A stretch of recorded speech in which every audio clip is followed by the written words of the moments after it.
ចាស់ចាស់រំលឹកមួយឆ្នាំមិនអស់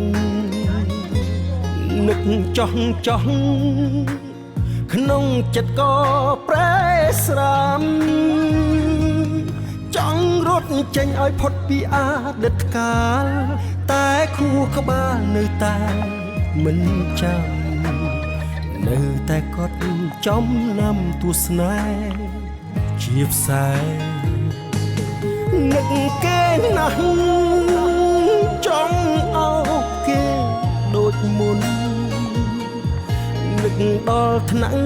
គ្រុនធ្វើបាបតែខ្លួនឯងមើលលែងសើចសូមបីរឿងកំប្លែងតែសុំដែរឲ្យគ្រប់គ្នាឃើញធម្មតានឹកគេណាអោបត្រឹមក្នុងយល់សពស្នេហាបានចប់តែឈឺមិនទៅណាលួចមើលមកគ្រប់ពេលដែលសោកកាថាពេលណាជួបគេម្ដងទៀត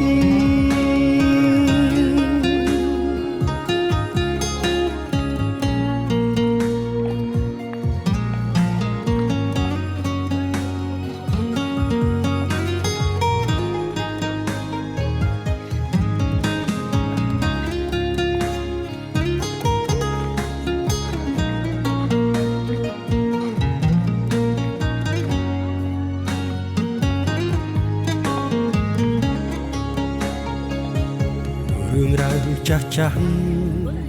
រំលឹកមួយឆ្នាំមិនអស់នឹកចោះក្នុងចិត្តក៏ប្រែ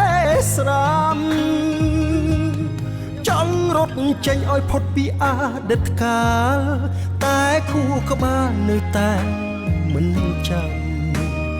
នៅតែកត់ចំណាំទស្សនាជាផ្សែនឹកគេណាចង់អោបគេដូចមុននឹកដល់ថ្នាក់គ្រុនធ្វើបាបតែខ្លួនឯងមើលលែងសើចសូមបីរឿងកំប្លែងតែសុំដែរ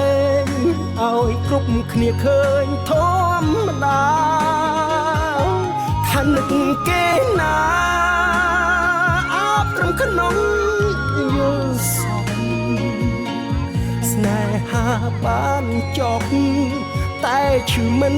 ទៅណាលួចមើលមកគ្រប់ពេលដែលសោកកាថាពេលណាជួបគេម្ដងទៀតថានឹកគេណាអោបត្រឹមក្នុងយល់សពស្នេហាបានចប់តែឈឺមិនទៅណាលួចមើលមកគ្រប់ពេលដែលសោកកាថាពេលណាជួបគេម្ដងទៀតថាពេលណាជួបគេម្ដងទៀត